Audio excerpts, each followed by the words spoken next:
Dear 12th Standard Business Max students, I am Metro Karnagaran in exercise number 3.2, sum number 5. An account fetches interest at the rate of 5% per annum, compounded continuously. An individual deposits rupees 1000 each year in his account. How much will be in the account after 5 years? அப்போ ஒரு individual 1000 ரூபாய் இங்கே deposit பண்ணுறான். ஒரு வருஷமும் 5% உங்களுக்கு என்ன தராங்கன்னா rate of interest கொடுக்குறாங்க. அப்போது 5 வருஷம் முடிவில் அவன் கையில் எவ்வளோ காசு வரும் அப்படின்னு சொல்லிட்டு கேட்டிருக்கிறாங்க. அப்போது வருஷம் எவ்வளோ போடுறாங்க, வருஷம் எவ்வளோ காம்பவுண்ட் இன்ட்ரெஸ்ட் கொடுக்குறாங்க, எத்தனை வருஷம் கொடுக்குறாங்கிறது தான் இது formula. Amount of annuity compound இன்ட்ரெஸ்ட்டில் கொடுத்தாங்கன்னா இதுதான் ஃபார்முலா. நமக்கு நம்ம சம்மில் பிரின்சிபல் அப்படின்னு பார்த்தீங்கன்னா 1000 and individual deposits 1000 every year. ஒவ்வொரு வருஷமும் 1000 ரூபாய் போடுறான் அவன். இந்த ஆன்விட்டி சம் அப்படின்னாலே ஈக்குவலாக தான் போடணும். ஒரு வாட்டி 1000 ரூபாய், இன்னொரு வாட்டி 2000 ரூபாய், இன்னொரு வாட்டி 3000 ரூபாயெலாம் போட்டால் செட் ஆகாது இந்த ஃபார்முலா. ஆன்விட்டின்னா வருஷம், அதனால தான் ஆன்விட்டி. அதே மாதிரி இது ஈக்குவல் அமௌண்ட்ஸாக இருக்கணும். 1000 அப்புறம் 2000 அப்புறம் 3000னா இந்த ஃபார்முலா செட் ஆகாது. ஈக்குவல் அமௌண்ட்டாக இருக்கணும், அதை பார்த்துங்க. அதனால தான் 1000 ஈச் இயர் சொல்லிட்டா அப்போ ஈக்குவலாக தான் இருக்குது, பிரச்சனை கிடையாது. அதுக்கப்புறம் rate of interest R is equal to 5%, ரைட்டா? அதுக்கப்புறமேட்டு 5% முடிஞ்சிடுச்சு. இந்த 5% நீங்கள் 5/100 கூட போட்டுக்கலாம். 5/100 எத்தனை வருஷம் போட்டிருக்காங்க? Time n is equal to 5 years. n is equal to 5 years. அப்போ n is equal to 5 years கொடுத்துருக்காங்க. நமக்கு 5 years தான். ஆமாம், after 5 years. இப்போ நம்மளுடைய n எழுதியாச்சு, r எழுதியாச்சு, p எழுதியாச்சு. ஆன்விட்டி ஃபார்முலாவுக்கு போக வேண்டியது தான். நம்மளுடைய ஆன்விட்டி ஃபார்முலா ரொம்ப கிளியராக கொடுத்துருக்காங்க. a is equal to 0 to n p e power rt dt.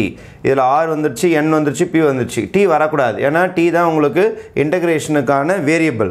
ஒரு லெட்டராவது இருந்தால் தான் நம்ம வேரியபிள் இருந்தால் தான் இன்டகிரேஷன் பண்ண முடியும். ஃபைனலி நான் ஃபார்முலா எழுதிக்கிறேன். a is equal to integration 0 to n எத்தனை வருஷம்? Principal into e power rt dt. அப்போது இன்டகிரேஷன் 0 to 5 பிரின்சிபல் என்றால் 1000. அதுக்கப்புறம் e power rனா நம்மளுக்கு ரேட் ஆஃப் இன்ட்ரெஸ்ட் 5/100னா 2 டிஜிட் தள்ளி புள்ளி வச்சுடுங்க. 0.05 2 நம்பர் தள்ளி புள்ளி 0.05 t dt, ரைட்டா? 1000 வெளியில் எடுத்துடுறேன். அப்போது பேலன்ஸ் பார்த்தீங்கன்னா உங்களுக்கு integration e power 0.05t dt. அப்போ 1000 இன்டகிரேஷன் பண்ண போகிற நம்ம. அப்போ இன்டகிரேஷன் பண்ணிங்கன்னா உங்களுக்கு இந்த மாதிரி சிம்பிள் மாறிடும். e பவர் இன்டகிரேட் பண்ணான்னா வரும் e பவர் 0.05t. இன்டகிரேஷன் பண்ணியாச்சு. கீழே என்ன வரும்னா அந்த 0.05 வந்துடும். e பவர் இன்டகிரேட் பண்ணால் அது என்ன ஆன்சரோ அது அப்படியே வந்துடும். t கூட இருக்குது கீழே வந்துடும். இங்கே லிமிட்ஸ் 0 to 5 இருக்குது, அதனால் இங்கேயும் லிமிட்ஸ் என்ன வந்துடும்? 0 to 5. இப்போ upper limit minus lower limit. அப்போ is equal to 1000 upper limit 5 போட போகிறேன். இந்த 0.05 வெளியில் எடுத்துடுறேன். 0.05 வெளியில் எடுத்துட்டேன். e power 0.05 into 5 upper limit போட்டுட்டேன், minus lower limit e power 0.05 into 0. Lower லிமிட்டும் போடணும், அப்பர் லிமிட்டும் போடணும்.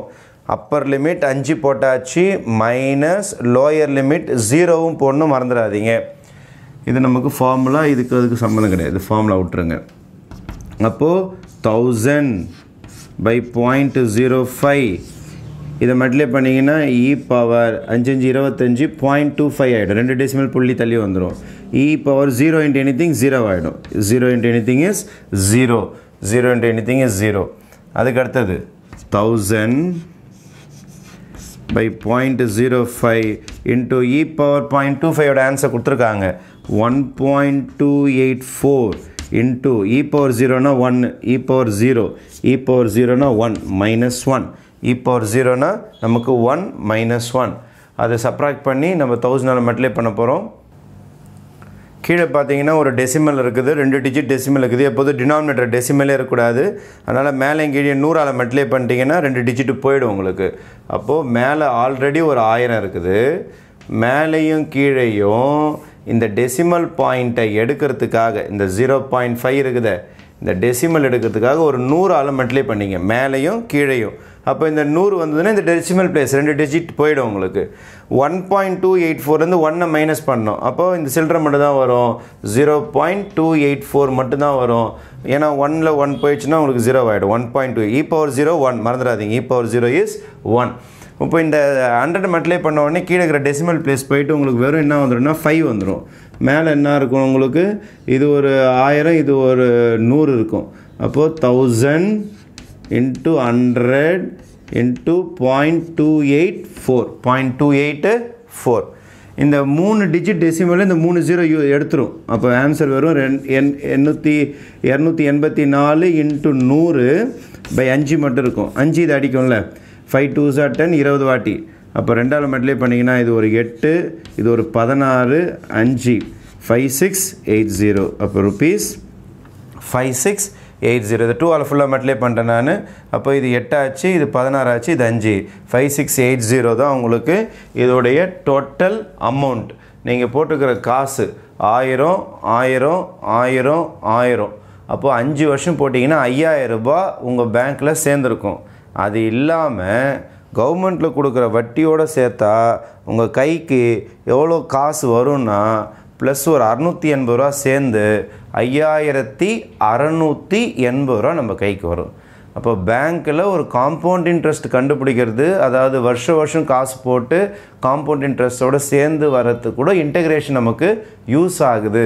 இப்போ பேங்கிங் எக்ஸாம்ஸு அந்த மாதிரி இதெல்லாம் பார்த்தீங்கன்னா இந்த மாதிரி ஒரு சின்ன கணக்கெல்லாம் உங்களுக்கு கொடுத்தாங்கன்னா இன்டெகிரேஷன் யூஸ் ஆகுமா ஆகாதா அப்படிலாம் உங்களுக்கு வித்தியாசமாக தோண ஆரம்பிக்கும். இன்டெகிரேஷனும் பேங்க் சம்பந்தமான கணக்குலையும் யூஸ் ஆகுது. Application of integration in various fields. Thank you.